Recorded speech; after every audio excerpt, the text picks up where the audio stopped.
Sebelum kita ke Iron Beam, laser canggih dan terowongan di bawah bumi Gaza sepanjang 500 km, kita mengucapkan selamat atas karya luar biasa lembaga yang katanya penegak reformasi, di mana kita saat ini disuguhkan pelajaran yang sangat menyenangkan. Kita sangat senang dengan logika MK di dalam mengambil keputusan untuk keluarganya. Logika MK adalah anak kecil tidak boleh menonton film 17 tahun ke atas kecuali dia pernah melakukan adegan 17 tahun ke atas. Sangat jenius idenya. Sehingga anak di bawah 17 tahun sekarang bisa menonton dan melakukan adegan bebas. Selamat buat MK. Sekali lagi, Anda jenius. Kita lanjut diskusi kita tentang pertahanan udara. Karena pertahanan dari serangan rudal, misil, dan roket untuk sebuah wilayah itu penting. Misalnya IKN.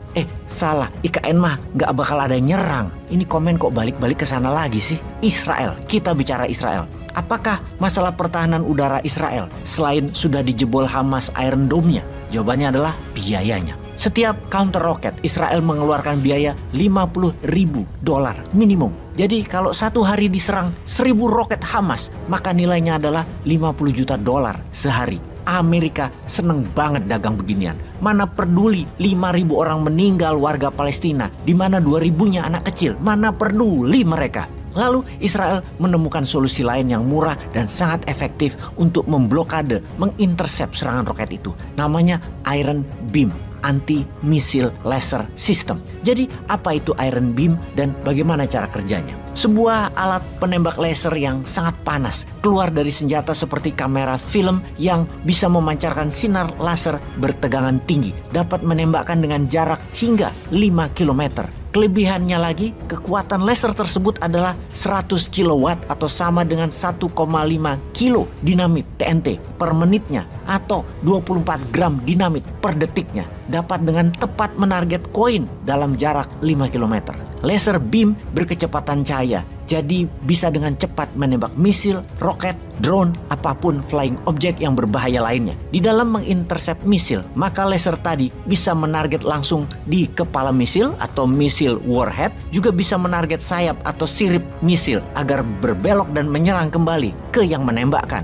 Demikian juga pada saat menembakkan ke drone, bisa di sayapnya, bisa ke propeller atau baling-baling, atau ke warhead amunisinya. Walaupun mahal harga laser beam tersebut, namun Israel dibantu Amerika memasang dan menggunakan sebagai penutup kelemahan Iron Dome yang sudah berjalan selama 10 tahun. Biaya Iron Beam sekitar $2.000 per tembakan, sementara Iron Dome $5.000. Namun kombinasi keduanya membuat langit Israel terlindungi. Benarkah begitu? Pertahanan udara Israel masih belum bisa menangkis serangan drone jarak rendah. Syahid milik Iran itu kerap kali dengan daya ledak kecil masuk ke Israel, belum bisa diantisipasi oleh Iron Dome dan Iron Beam. Masih pusing Israel. Bayangkan kalau drone Syahid kecil-kecil masuk barengan dengan terbang rendah, jumlahnya puluhan ribu. Kayaknya Israel ambruk juga. Jadi kita lanjut. Sekarang kita ke pertahanan bawah tanah Hamas atau Hamas Tunnel System. Sistem tunnel Hamas sangat menakutkan bagi lawan perangnya karena diketahui panjangnya hampir 500 km. Sebuah mahakarya engineering yang sangat hebat. Apa gunanya tunnel terowongan bawah tanah tersebut?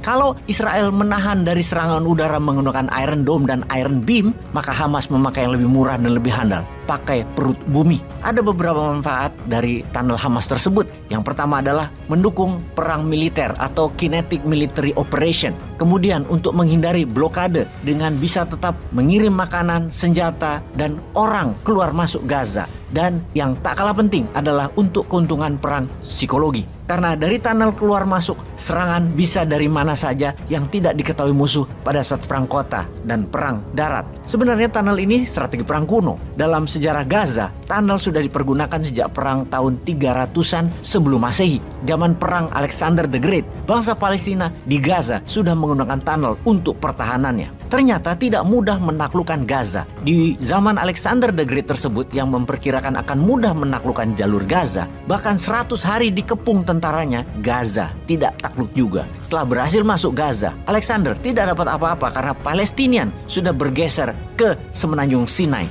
lewat tunnel. Di tahun 1980-an, secara diam-diam Palestina membangun jalur baru dan rumit di bawah Gaza. Awalnya hanya menyelundupkan barang pangan dan dagangan. Kemudian di tahun 2000, Hamas membangun dengan lebih rumit dan canggih hingga tidak bisa terbaca dengan mudah. Diperkirakan hampir $1 billion ekonomi per tahunnya yang melewati jalur tunnel tersebut, menyelundupkan barang dari Mesir seperti BBM, pangan, obat-obatan, dan lain sebagainya untuk kehidupan masyarakat Palestina di Gaza dalam 20 tahun terakhir ini. Hamas memajaki mereka yang menggunakan tunnel ini untuk ekonomi. Hamas adalah pengendali tunnel, namun pihak lain dari rumahnya boleh membangun dan mengkoneksikan dengan tunnel manapun selama melaporkan dan membayar pajak tunnel ke Hamas. Itulah mengapa rumit sekali tunnel di bawah Gaza, karena memang dibuat selama 17 tahun Israel yang memblokade dan mengendalikan wilayah Gaza, membuat masyarakat Palestina harus survive. Mereka menggali menggunakan alat tangan seadanya. Ribuan orang setiap hari diperkirakan masih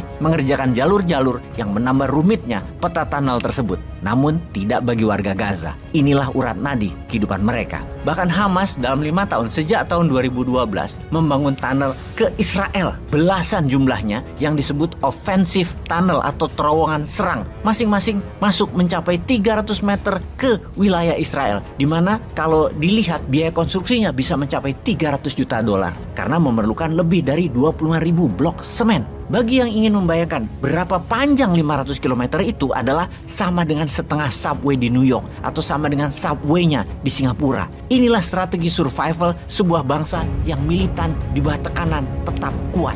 Sahabat, siapapun Anda, yuk bantu sesama kita. Sungguh, kamu tidak perlu menjadi muslim untuk berdiri bersama Palestina. Cukup kamu jadi manusia. Peace.